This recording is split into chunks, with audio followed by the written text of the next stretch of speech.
Progressive slam DNC chairman Tom Perez for picking establishment cronies to head up his DNC transition team. I'm Tim Black for TBTV. Tom Perez, new DNC chairman, has put in place people that are basically just tied to the establishment. This is all in an effort to shore up the DNC transition into a new chairmanship. Several prominent progressive activists are blasting Democratic National Committee Chair Tom Perez for shunning leaders of the party's populist wing for his transition advisory committee. The newly elected party leader named a large number of longtime party insiders to the committee.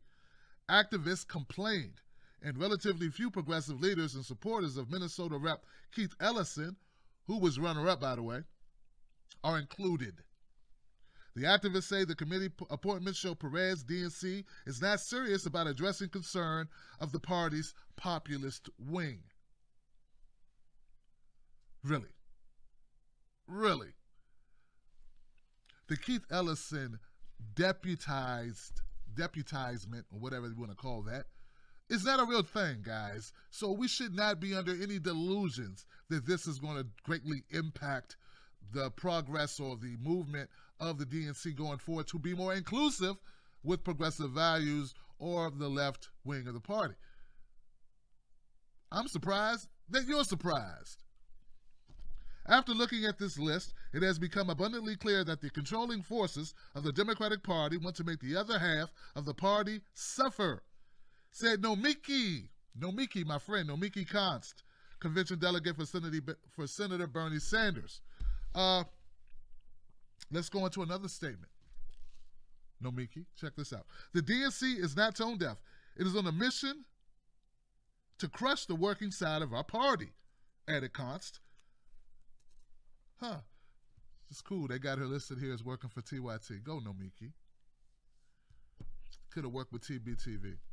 Back to the news. Kate Sweeney, a spokeswoman for the Progressive Change Campaign Committee, which backed Ellison's bid, said in a statement that in the initial names on the DNC Transition Advisory Committee include 0 leaders of the grassroots progressive movement. She said the group would recommend names for the DNC to add to the committee. Kate Sweeney.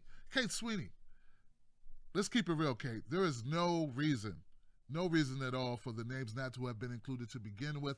Adding names now, we're just begging for crumbs for the Democratic Party to allow progressives, thought leaders, innovators, those outside the establishment to come into positions of making our voices count. And this is why the DNC and the Democratic Party itself has failed so far. For all the things they call Donald Trump, for all the names, for everything that they blame him for. And you know what? A lot of that is true. You can go with that. But here's the thing. The Democratic Party lost to him. Now, we can continue to blame the people, but at some point you got to blame the DNC. And it shows here that they've learned nothing. They do not see the power of getting millennials, getting left people, getting progressive people to join in. Now, just for your edification, know this. The DNC is a 29-person transition advisory committee, which Perez announced on Wednesday. So out of 29 seats, folks, they didn't have one for your man, Tim Black. Out of 29 seats, they couldn't go get Bernie supporters, though Bernie is the lifeblood of the Democratic Party at this point. Cut on the TV if you watch mainstream media, which I do not recommend, but if you do watch it, on MSNBC or CNN, who are you going to see?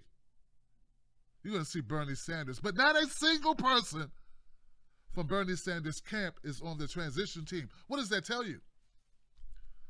When will people wake up and smell the coffee? They don't want you.